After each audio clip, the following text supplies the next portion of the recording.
Hi dear friends, എല്ലാവർക്കും വിജീസ് കിച്ചൻ്റെ പുതിയൊരു വീഡിയോയിലേക്ക് സ്വാഗതം. ഞാൻ നിങ്ങളുടെ സ്വന്തം ബി ചേച്ചി. എൻ്റെ പ്രിയപ്പെട്ട ഓരോരുത്തർ സൂമായിട്ടിരിക്കുന്നു. ദൈവം സഹായിച്ച് ഇവിടെ സൂമായിട്ടൊക്കെ ഇരിക്കുന്നു. ഇന്നൊരു ദിവസം ദൈവം ദാനമായി തന്ന് അതിന് ദൈവത്തിന് നന്ദി പറയാം. അപ്പോൾ ഓരോ ദിവസവും രാവിലെ ആകുന്നു, രാത്രിയാകുന്നു, പിറ്റേ ദിവസമാകുന്നു. നമ്മുടെ ജോലികൾ, വീട്ടമ്മമാരുടെ ജോലികൾ ഇങ്ങനെ ഓരോന്നും അങ്ങനെ കണ്ടിന്യൂസ് ആയിട്ട് പോകുന്നു. അപ്പോൾ രാവിലെ ആകുന്നു, എഴുന്നേൽക്കുന്നു, പ്രാർത്ഥിക്കുന്നു, നമ്മുടെ പ്രഭാത കൃത്യങ്ങൾ ചെയ്യുന്നു. അടുക്കളയിലോട്ടാണ് നമ്മുടെ ഏത് വീട്ടമ്മമാരും ആദ്യം വരുന്നത് അടുക്കളയിലോട്ടാണ്. അടുക്കളയിൽ വന്നു നമുക്ക് ചെയ്യേണ്ട കാര്യങ്ങളൊക്കെ ചെയ്ത് അല്പം ഒന്ന് ഒതുങ്ങുന്നുണ്ട്, പിന്നെ അടുത്ത കാര്യങ്ങളിലേക്ക്. അപ്പോൾ നമുക്ക് തലേന്നേ ഒരു പ്രിപ്പയർ ഉണ്ടെങ്കിൽ പെട്ടെന്ന് നമുക്ക് രാവിലെ എല്ലാം ചെയ്തു വെക്കാം. ഞാനങ്ങനെ തലേന്ന് ചിലപ്പം ചുരുക്കം ചില ദിവസങ്ങളിൽ ഇങ്ങനെ പ്രിപ്പയർ ഇല്ലാതാണെങ്കിൽ എൻ്റെ പിറ്റേ ദിവസം തദൈവേ ആയിരിക്കും. അപ്പോൾ നമുക്കൊരു ധാരണയുണ്ടല്ലോ, രാവിലെ ഇന്നതാ ബ്രേക്ക്ഫാസ്റ്റ്, ഇന്നതാ ഉച്ചയ്ക്ക് ഇന്നത് വേണം, ഒന്നിൽ അരിഞ്ഞു വെക്കാം, അല്ലെങ്കിൽ എന്തെങ്കിലുമൊക്കെ ഒന്ന് ഒതുക്കി വെക്കുകയാണെങ്കിൽ നമുക്ക് പിറ്റേ ദിവസത്തെ ജോലികൾ വളരെ പെട്ടെന്ന് ചെയ്തു പോവാം. ഇപ്പം ചിലപ്പം ഞാൻ ചിന്തിക്കും, ഒരാളൂടെ, കാരണം വീട്ടിൽ ഒരു സ്ത്രീ കൂടെ ഉണ്ടായിരുന്നെങ്കിൽ നമുക്ക് എന്തെങ്കിലുമൊക്കെ ഒന്ന് അരിഞ്ഞ് തരാനോ അങ്ങനെയൊക്കെ ഉണ്ടെങ്കിൽ നമ്മുടെ ജോലികൾ പെട്ടെന്ന് തീരുമെന്ന് ചില സമയത്ത് ചിന്തിക്കും. പണ്ടുള്ളവർ പറഞ്ഞതുപോലെ ആളുകൾ കൂടുവാണെങ്കിൽ നമ്മൾ ആ ആൾ ചെയ്യട്ടെ, ഈ ആൾ ചെയ്യട്ടെ എന്നും പറഞ്ഞ് ഒന്നും നടക്കത്തില്ല. എന്താ ഒരു പഴഞ്ചൊല്ലുണ്ടല്ലേ, ആൾ കൂടിയ പാമ്പും ചാകത്തില്ലെന്നോ, അങ്ങനെയുള്ളൊരു പഴമൊഴി ഉണ്ടല്ലേ. പക്ഷേ നോക്കിയും കണ്ടും സന്തോഷത്തോടും സ്നേഹത്തോടും ഒരുമിച്ച്, മീൻസ് വീട്ടിൽ അമ്മായിയമ്മയും മരുമകളുമാണെന്ന് വെച്ചോ, അവർ രണ്ടുപേരും സ്നേഹത്തോടെ നിൽക്കുകയാണെങ്കിൽ, ഐകമത്യത്തോടു കൂടി ഉള്ള ഭവനമാണെങ്കിൽ ഒരു പ്രശ്നവും ഇല്ല. അവരുടെ ജോലികളും പെട്ടെന്ന് തീരും, സന്തോഷവും. അതേസമയം അവൾ ചെയ്യട്ടെ, അമ്മ ചെയ്യട്ടെ അങ്ങനെ പറഞ്ഞ് നിൽക്കുകയാണെങ്കിൽ ഒരു ജോലി നടക്കത്തില്ല. ആ വീട്ടിൽ എപ്പോഴും പ്രശ്നങ്ങളുമായിരിക്കും. പലപ്പോഴും ഞാനിങ്ങനെ ചിന്തിക്കുമ്പോൾ ഒന്ന് അരിഞ്ഞു തരാനേലും ആരെങ്കിലും ഉണ്ടായിരുന്നെങ്കിലെന്ന് ഞാൻ ചിലപ്പോഴൊക്കെ ചിന്തിക്കാറുണ്ട്. ചിലപ്പം ചിന്തിക്കും, ഇപ്പം നമ്മൾ തന്നെയുള്ളെങ്കിൽ നമ്മുടെ ഇഷ്ടത്തിനെല്ലാം നമുക്ക് ചെയ്ത് നമ്മുടെ കാര്യങ്ങൾ ചെയ്ത് തീർത്ത് ജോലികളെല്ലാം ഒതുക്കി നമുക്കൊരു സൈഡിലിരിക്കാം. കഥകളൊക്കെ അങ്ങനെ പോയി. നിങ്ങൾക്ക് ബോറായോ കഥകൾ കേട്ടൊക്കെ? ഇപ്പം ഞാൻ ഇന്ന് ഉണ്ടാക്കുന്നത് എന്നത്തെയും പോലെ. എനിക്ക് ഇഡലിയോ ദോശയൊക്കെ ആണെങ്കിൽ പെട്ടെന്ന് നമുക്കൊരു ടെൻഷനില്ല. ഒരു ചമ്മന്തിയോ ഒരു സാമ്പാറോ ഉണ്ടെങ്കിൽ നമ്മുടെ ബ്രേക്ക്ഫാസ്റ്റായി. അതെല്ലാവർക്കും ഇഷ്ടപ്പെടണമെന്നില്ല. പക്ഷേ നമുക്ക് നാട്ടിലൊക്കെ ആണെങ്കിൽ മിക്കവാറും ഇഡലിയും ദോശയൊക്കെ ആയിരിക്കും.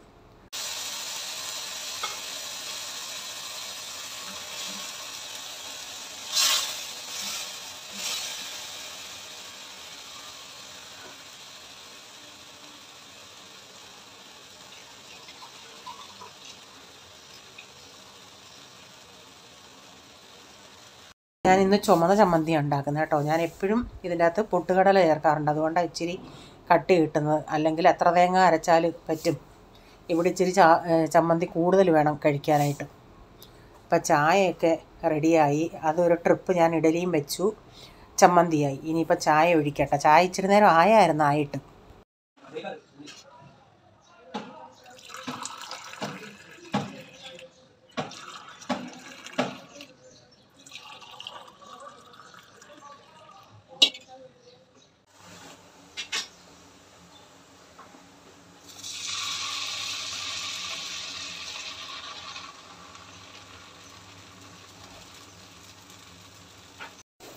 ഞാൻ എന്നാൽ ഇന്ന് ദോശ ഉണ്ടാക്കുന്നില്ലെന്നും പറഞ്ഞിരുന്നയാ. അപ്പോൾ കാണാം പോൾമോൻ കൊടുത്തു, ഡാഡിക്ക് കൊടുത്തു. കൊച്ചവന് കൊടുക്കാമെന്ന് പറഞ്ഞു, മമ്മി എനിക്ക് ദോശ ഉണ്ടാക്കി തരുമോ? അപ്പോൾ ഇവനും ഇങ്ങനെ കട്ടി കുറഞ്ഞ ദോശ ഉണ്ടാക്കി കൊടുക്കണം. അപ്പോൾ ഞാൻ ചിന്തിച്ച്, എന്നോടെല്ലാം പറയാനൊക്കത്തുള്ളൂ. അങ്ങനെ ഞാൻ അവന് ദോശ ഉണ്ടാക്കി കൊടുത്തു. അപ്പോൾ റീച്ചാൻ പറഞ്ഞു, എനിക്കും കട്ടി കുറഞ്ഞ ദോശ എന്നാൽ മതിയെന്ന്. പിന്നെ റീച്ചാനും കട്ടി കുറഞ്ഞ ദോശ ഉണ്ടാക്കി. ഇന്നലെ പറയുന്ന അവനും ചെയ്യുമെന്ന്.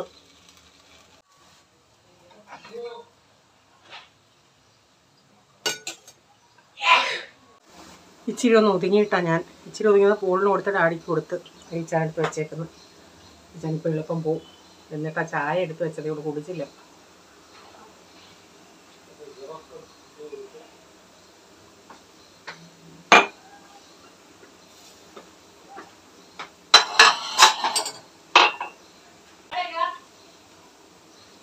പപ്പ ഓഫീസിൽ കൊണ്ടുപോയടായിരുന്നു.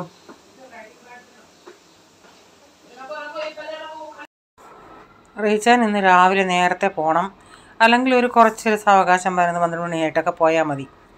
അപ്പം പോള് അവന് ഈ എഴുതാനുള്ള പാഡുണ്ടല്ലോ അത് വേണം. അതിനെ റീച്ചാനോട് ചോദിച്ചു. ഞാനതാ പറഞ്ഞു, റീച്ചാൻ പപ്പ ഓഫീസിൽ കൊണ്ടുപോയടാന്ന്. അപ്പോൾ റീച്ചാൻ പെട്ടെന്ന് കഴിച്ചിട്ട് ഇനി പോകാൻ പോവാം.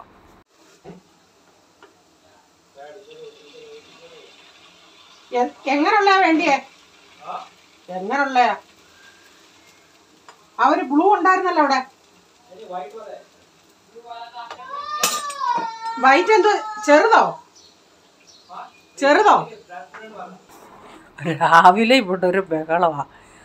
റീച്ചാൻ രാവിലെ പോകുന്ന റീച്ചാൻ ഒരു പോക്ക്. പ്രൈസിൻ്റെ കാര്യം നോക്കാം. ഇവനിന്ന് പിന്നെ പോകണ്ട. ഇവനവിടെ ഞാനിവിടെ ഓണാക്കി വെച്ചേക്കുന്ന കാണുന്നില്ല, തലയൊതുക്കുക. ഇത് തന്നെ ഇവിടെ എന്താ വേണേലും ആ ടേബിളിൽ ഒരു സാധനം ഇരിപ്പുണ്ടെങ്കിലും ഇവരാരും കാണത്തില്ല. എല്ലാം നമ്മൾ കയ്യിലെടുത്ത് കൊടുക്കണം. അവിടെ ഇങ്ങനെ ചോദിച്ചുകൊണ്ട് നിൽക്കും, എന്തിയെന്ന്. പോളിപ്പോൾ ഒരു കാര്യം പറയാം, നിങ്ങൾ കേട്ടോണേ. അയ്യോ, അംബാനിയല്ലേ തീ 3 പേർക്ക്, ഒന്നല്ല 3 പേർക്ക് നയാപ്പോൾ. നിനക്ക് എന്തുവാടാ പോളെ?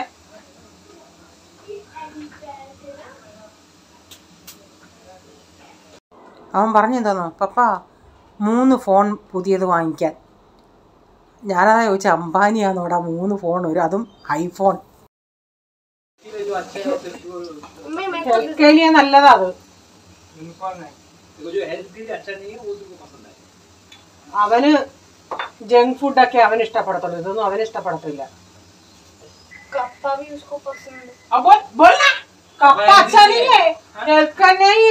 കാർബോഹൈഡ്രേറ്റ് അതിൻ്റെ അകത്ത് മൊത്തം. चक्का अच्छा है। बस ना अबे इतना नहीं लेना है, तू खाएगा नहीं, एक लेगा। अब सबके सामने थोड़ा दिखाने के लिए तू खाएगा अच्छे से, तेरे दांत मटकेगा देखना। नहीं അവൻ തിന്ന അവനെ ഇനി നീ പറഞ്ഞ അവൻ തിന്നരുത് ഇനി. സോറി बहुत अच्छा है भाई. ഞാൻ അവനെ ഫ്രൈ ചെയ്താ കൊടുത്ത, ചൂടാക്കിയാ കൊടുത്തത്. മതി അങ്ങനെ കൊടുത്താൽ സോഫ്റ്റ് ഇരിക്കും.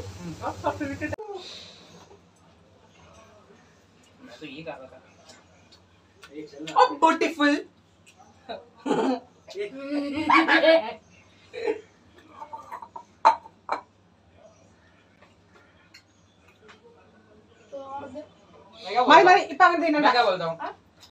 അതവനാ തിന്നുന്നതേ മക്കാന എന്ന് പറയും.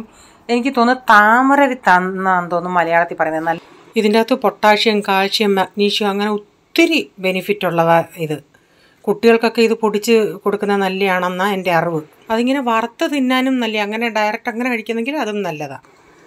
പ്രൈസൻ ഇന്നലെ അത് വേണമെന്ന് പറഞ്ഞ് ഞാനങ്ങനെ വറുത്ത് കൊടുത്തു. മറ്റോരത് കണ്ടോണ്ട് അയ്യേ പറഞ്ഞ്. ഇത് കഴിക്കുമ്പോൾ ഒരു ഇച്ചിരി പൊങ്ങ് പോലെ ഇരിക്കും. അത് ഫ്രൈ ചെയ്യുവാണെങ്കിൽ നമ്മളൊന്ന് ചൂടാക്കുമ്പോൾ ഇച്ചിരി ഒന്ന് നല്ല ഇച്ചിരി ഹാർഡ് പോലെ ആകും. പോള് അവൻ തിന്നതാണ് ഇന്നലെ. ഇപ്പം പോള് പറയാം അയ്യേന്നും പറഞ്ഞു. അതാ പറഞ്ഞത്, ഇനി നീ പറഞ്ഞിട്ട് ഇനി അവനത് തിന്നാതിരിക്കണമെന്ന്. ഞാനത് വറുത്ത് പൊടിച്ച് എന്തോത്തിലേലും ഒക്കെ ഇട്ട് കൊടുക്കണമെന്ന് പറഞ്ഞിരിക്കും. എങ്ങനെയൊക്കെ അമ്മമാരെങ്ങനെയൊക്കെയാണ് മക്കൾക്ക് വേണ്ടി പ്രോട്ടീൻ ചെല്ലാനായിട്ട്. പോളിന് ഇതൊന്നും ഇഷ്ടമല്ല. പോളതാ പറഞ്ഞത്, ഇത് തിന്നാൻ കൊള്ളത്തില്ലെന്ന്. ഞങ്ങളതാ പറഞ്ഞത്, നിനക്ക് ജങ്ക് ഫുഡൊക്കെ അല്ല നിനക്ക് ഇഷ്ടപ്പെടത്തുള്ളൂ. അവന് പറ അന്നേരം പ്രൈസും പറഞ്ഞ് കപ്പ അവന് ഇഷ്ടമെന്ന്. അന്നേരം അവൻ കപ്പയിൽ കാർബോഹൈഡ്രേറ്റ് ഒന്നും ഇല്ലെന്നും പറഞ്ഞിരിക്കുമായിരുന്നു. ഞാനതാ പറഞ്ഞ കപ്പയിലൊക്കെ നല്ല കാർബോഹൈഡ്രേറ്റ്, അതൊന്നും അത്ര നല്ലതല്ല കപ്പയൊന്നും. പണ്ടൊക്കെ നമ്മളതൊന്നും നോക്കത്തില്ലല്ലോ. ഇപ്പം കപ്പയൊക്കെ കഴിച്ചാൽ ഭയങ്കര പ്രശ്നമാണെന്നാണ് പറയുന്നത്. അപ്പം ഞാൻ മസാല ഇഡലി ഉണ്ടാക്കി. റേച്ചാന് ചപ്പാത്തി ഇന്നും വേണ്ട, ഇത് മതിയെന്ന് പറഞ്ഞു. അപ്പം ഞാൻ റേച്ചാൻ ഇങ്ങനെ കൊടുക്കുന്നു, ബാക്കി കൊച്ചിനൂടെ കൊടുക്കാം. മസാല ഇഡലി ഉണ്ടാക്കിയായിരുന്നു. അവരുടെ എല്ലാം കഴിഞ്ഞ് ടിഫിനും എല്ലാം ഒതുക്കി കഴിഞ്ഞിട്ട് ഞാൻ അങ്ങനെ മിക്ക ദിവസവും അങ്ങനെ പ്രൈസൻ്റെ ടിഫിനും ഒതുക്കി വെച്ചിട്ടാണ് അവന് പോകാൻ സമയമായില്ലെങ്കിലും ടിഫിനെല്ലാം ഒതുക്കി വെച്ചിട്ട് ഞാൻ പിന്നെ ബ്രേക്ക്ഫാസ്റ്റ് കഴിച്ചിട്ട് അവിടെ ഇരുന്ന് എനിക്ക് വീഡിയോ ഞാൻ അന്നേരമാണ് ഫോട്ടോ ഒക്കെ സെലക്ട് ചെയ്യുന്നത് എല്ലാം. അപ്പം ഞാനിവിടെ പോയിന്ന് കഴിക്കട്ടെ.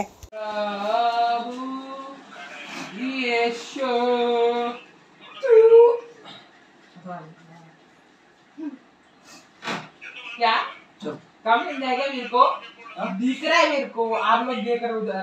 आप देखा? ये देखा, प्रेषण भी देखा। मम्मी बोतल दोगी क्या? बैग लेकर ഇങ്ങനെ ഇരുന്നോ ചിരിച്ചോണ്ട് മക്കളെ? ഞാൻ കഴിച്ചോണ്ടിരുന്ന ഇവനിവിടെ ഭയങ്കര പാട്ടായിരുന്നു. അങ്ങനെ അവൻ കണ്ടാൽ അവൻ നിർത്തുമെന്ന് പറഞ്ഞ് ഞാൻ അവിടെ നിന്ന് എടുത്തു. അന്നേരം ഈ പ്രൈസൻ എന്നെ ഒന്ന് നോക്കി, റേച്ചാനും നോക്കി. അന്നേരം അവന് മനസ്സിലായി ഞാൻ അവിടെ നിന്ന് വീഡിയോ എടുക്കുവാന്ന്. ഡാഡി ഒരു കല്യാണ വീഡിയോ കണ്ടുകൊണ്ടിരിക്കുക. നമ്മുടെ ചർച്ചിൽ നേരത്തെ ഉണ്ടായിരുന്ന നാട്ടിലാ കല്യാണം. ഇപ്പം നമ്മൾ കല്യാണത്തിന് പോയില്ലെങ്കിലും എന്തൊക്കെ ടെക്നിക്കുകളല്ലേ, നമുക്കിപ്പം നാട്ടിലുള്ള കല്യാണം ഇവിടെ ഇരുന്ന് കാണാം. പോകണമെന്നൊന്നും നിർബന്ധമില്ലല്ലേ. ഒരു യുദ്ധക്കളമാണ് ഈ കാണുന്നത്. രാവിലത്തെ എല്ലാം കഴിഞ്ഞ് ഫ്രീസറെ ഒരുക്കി അവിടെ ഇരുത്തിയേക്കുന്നത്. ഇനി ഇതെല്ലാം കഴുകി ഇവിടെ എല്ലാം ഇനി വെള്ളം കുടിക്കാൻ വെക്കണം. വെള്ളമൊക്കെ ഒന്ന് ക്യാനി നിറച്ച് വെച്ച് ഇവിടുത്തെ പരിപാടി ഇതാ. ഇനി ഇതെല്ലാം ഒന്ന് ചെയ്തെടുക്കട്ടെ. രാവിലെ ഇങ്ങനെ രാവിലത്തെ പരിപാടി ഇല്ലെന്ന് കഴിയുമ്പം ഇവിടെ കരിമ്പുംകാട്ടിൽ ആന കയറിയ പ്രതീതിയാണ്. പിന്നെ അതെല്ലാം ഒന്ന് ഒതുക്കി വരുമ്പോഴത്തേക്കിന് കുറച്ച് ജോലികളൊന്ന് ഒതുങ്ങി ആശ്വാസം. ഇതെല്ലാം ഒന്ന് കഴുകി ടേബിളെല്ലാം പാതാമ്പറമെല്ലാം ഒന്ന് ഒതുക്കി വരുമ്പോഴത്തേന് കുറച്ച് സമാധാനമാകും. പിന്നീട് അടുത്ത പരിപാടി വെള്ളം ഒഴുപ്പും വെള്ളം ചൂടാക്കലും എല്ലാം. അപ്പോൾ ഇതെല്ലാം ഒന്ന് കഴുകിയെടുക്കട്ടെ. അപ്പം എല്ലാം ഒതുക്കി വെള്ളം കുടിക്കാൻ വെച്ച് അതങ്ങ് തിളച്ചു. പിന്നെ ഇന്നലത്തെ ബാൽക്കണി ഇരുന്ന പാത്രങ്ങളെല്ലാം എടുത്ത് ഇവിടെ വെച്ചിട്ടുണ്ട്. അതിനി എടുത്ത് ഉണങ്ങി അതെല്ലാം അതാത് സ്ഥാനത്ത് വെക്കണം. ഇനി ഈ ബേസിനിൽ ഉണങ്ങിയത് കഴിഞ്ഞിട്ട് എടുത്ത് വെക്കണം അതുകൂടെ. അപ്പോൾ ഇന്ന് നോക്കിയാണെങ്കിൽ ഞാൻ പറഞ്ഞില്ലേ, ഞാൻ ഇന്ന് ഫ്രിഡ്ജിൻ്റെ അകത്ത് നോക്കിയിട്ട് നേരത്തെ തലയൊക്കെ ഇരിപ്പുണ്ടല്ലേ, അതെടുത്ത് ഇന്നൊന്ന് ഒന്നുമില്ലായിരുന്നു, മീനൊന്നുമില്ല. ഞങ്ങൾ നോക്കാൻ പോയതുമില്ലായിരുന്നു, സമയമില്ലായിരുന്നു. എന്നാൽ തലയെടുത്തൊന്ന് വറക്കാമെന്നും പറഞ്ഞ് നോക്കിയുണ്ടേ കാണാം. പണ്ടൊരു പഴഞ്ചൊല്ലുണ്ടല്ലേ, ആട് കിടക്കുന്നിടത്തൊരു പൂടയിലും കാണുമെന്ന്. അങ്ങനെ നോക്കിയുണ്ടേ കാണാം. ഞാൻ തലയും പരിഞ്ഞലും നോക്കിയുണ്ട് അതിൻ്റെ അടിയിൽ ഒരു വലിയ പാത്രത്തിലാണ് ഞാൻ വെച്ചത്. എപ്പോഴും കിട്ടുന്ന ഈ തലകൾ ഇങ്ങനെ വെച്ചേക്കുമല്ലേ. അതിൻ്റെ അല്ലാതെ ഞാൻ കഴിഞ്ഞ ദിവസം ചൂര വെച്ചുണ്ടേ ആ ചട്ടിയിൽ കൊള്ളുന്നതിൻ്റെ അത്രയും ഞാൻ വെച്ചായിരുന്നു. ബാക്കി ഒരു 3-4 പീസ് ഉണ്ടായിരുന്നു.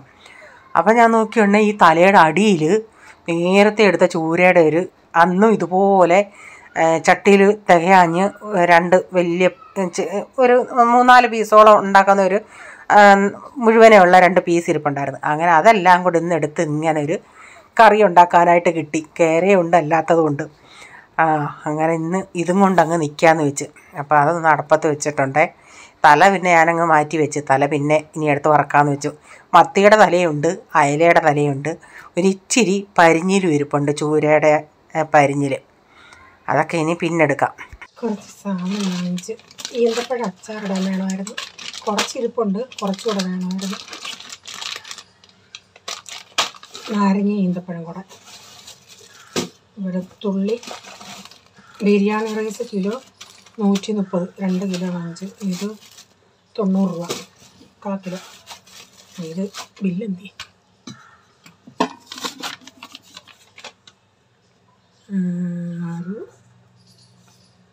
ഇത് 35 രൂപ 1/4 കിലോ.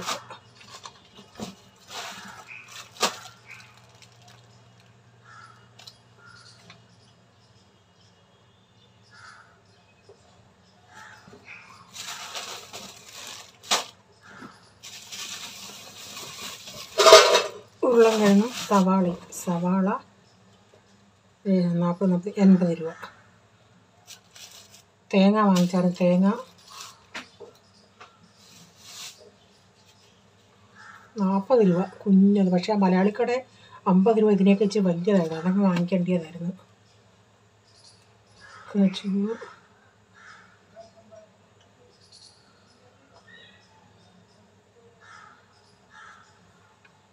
ഇത്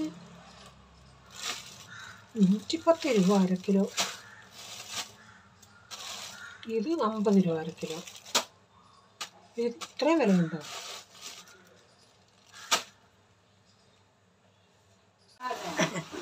आप बोली ना जल्दी आओ तो मैं बोला चाले तो ये किन करने खाएगा. ഗ്രീൻ പീസിന് ഇത്രയും തരുമെന്ന് ഞാൻ ചിന്തിക്കുക. അപ്പോൾ അനു സിർഡി പോയേക്കുക 2 ദിവസത്തേക്കിന്. അപ്പോൾ അവൾ വേറൊരാളെ വെച്ചിട്ടാണ് പോയത്. അവരിപ്പം വന്ന് ഞാൻ നേരം പറയുകയും ചെയ്തു, എടി പെണ്ണേ നീ ഈ 7-ാം മാസം ഇപ്പം ഞാൻ പറയാം, അവൾ അന്ന് ആരംഭം മുതൽ അവളൊരു റെസ്റ്റ് എടുത്തിട്ടില്ല. അവൾ ജോലി ചെയ്യും. നമ്മുടെയൊക്കെ ആൾക്കാരാണെങ്കിൽ റെസ്റ്റും താങ്ങാൻ ആൾക്കാരുണ്ടെങ്കിൽ ആൾക്കാർക്ക് അസുഖം കൂടുതലാണ്. എൻ്റെയും കൂടെ ആണേ പറഞ്ഞത്, നിങ്ങളാരും ഒന്നും തെറ്റിദ്ധരിക്കരുതേ. കാരണം അവൾ ഈ നിമിഷം വരെ അവൾ എനിക്ക് വയ്യാന്നും പറഞ്ഞ് അവൾ ഒരു അവധി എടുത്തിട്ടില്ല. അന്ന് മുതൽ അവൾ നല്ല ജോലിയാണെന്നുള്ളതാണ്. പിന്നെ വണ്ടിയിലാണ് പോയത്. കാലെല്ലാം നീരായിട്ടാണ് പിറ്റേന്ന് വന്നത്. ഞാൻ പറഞ്ഞു, പില്ലോടെ വണ്ടിയിലൊക്കെ കാല് വെച്ച് കിടക്ക്, നീ ഇച്ചിരി റെസ്റ്റ് എടുക്കാൻ പറഞ്ഞു. അപ്പോൾ ഞാൻ ഇതിപ്പം വൈകുന്നേരമാണ്. ഞാനൊരു ചായയൊക്കെ ഇട്ടു.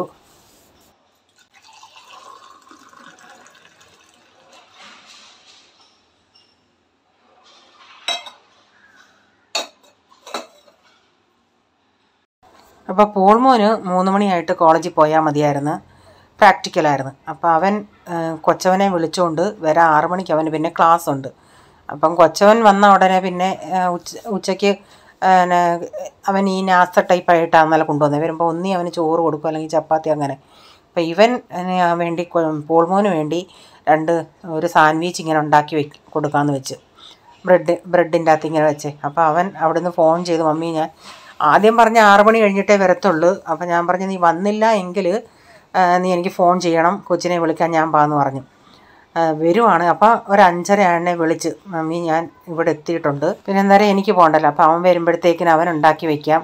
വന്ന് കഴിക്കാൻ സമയമില്ലായിരുന്നു, അന്നേരം പെട്ടെന്ന് പോകാമെന്ന് പറഞ്ഞ് പോയി. ഞാൻ പറഞ്ഞു ഉടനെ, കാരണം രാവിലെ പോയി, പിന്നെ ഇനിയും വരുവാണെങ്കിലും 9 മണിയാവും. ഞാൻ പറഞ്ഞു ഒരെണ്ണം കഴിച്ചിട്ട് പോയി. നടന്നുകൊണ്ട് അങ്ങനെ കഴിച്ചുകൊണ്ട് പോയി. കൊച്ചവന് അല്ലാതെ കഴിക്കാനും കൊടുത്തു. അത് കഴിഞ്ഞ് എനിക്ക് പ്രോൺസ് അച്ചാർ ഇടണമായിരുന്നു. ഒരാൾക്ക് 1 കിലോ പ്രോൺസ് അച്ചാർ വേണമായിരുന്നു. അപ്പം ഞാൻ അതൊക്കെ ഇട്ടെന്ന്. അത് ഞാൻ വീഡിയോ ഒന്നും എടുത്തില്ല.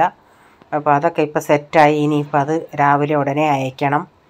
ഒരാൾക്ക് അല്ലാതെയും ഈ പ്രോൺസൊക്കെ ഞാൻ ആരെങ്കിലും പറയുവാണെങ്കിലേ ഞാൻ ഇടത്തുള്ളൂ, അല്ലാതെ ഞാൻ ഇട്ട് വയ്ക്കത്തില്ല. അതുകൊണ്ട് ആരെങ്കിലും പറയുന്നുണ്ടെങ്കിൽ ഞാൻ പിന്നെ വീഡിയോയിലൂടെ പറയുന്ന ആർക്കെങ്കിലും അച്ചാർ വേണേൽ പറയണേന്ന്. അപ്പോൾ നമുക്ക് കുറച്ചുകൂടെ എക്സ്ട്രാ ഇടാമല്ലേ. അപ്പോൾ ഇന്നത്തെ വീഡിയോയിലെ വിശേഷങ്ങൾ ഇതൊക്കെയായിരുന്നു. നിങ്ങൾക്ക് വീഡിയോ അല്പമെങ്കിലും ഇഷ്ടമായെങ്കിൽ ലൈക്ക് ചെയ്യണേ. നിങ്ങളുടെ അഭിപ്രായം കമൻറ്റിൽ കൂടെ അറിയിക്കണേ. സബ്സ്ക്രൈബ് ചെയ്യാതെ ആരും കാണുന്നുണ്ടെങ്കിൽ നിങ്ങൾക്ക് വീഡിയോ ഇഷ്ടമായി വീണ്ടും ഈ ചാനൽ കാണണമെന്ന് ആഗ്രഹമുണ്ടെങ്കിൽ ഒന്ന് സബ്സ്ക്രൈബ് ചെയ്തിട്ട് ബെല്ലൈക്കൻ ബട്ടൺ കൂടെ പ്രസ് ചെയ്യുകയാണെങ്കിൽ ഓൾ എന്നൊരു ഓപ്ഷൻ വരും. അതോടെ പ്രസ് ചെയ്യുകയാണെങ്കിൽ ഞാനിടുന്ന വീഡിയോയുടെ നോട്ടിഫിക്കേഷൻ നിങ്ങൾക്ക് എന്നും വരുന്നതായിരിക്കും. ഇനി ഒരു പുതിയ വീഡിയോയുമായി വരും വരെ bye, God bless you all. Thank you. Take care. Bye. See U.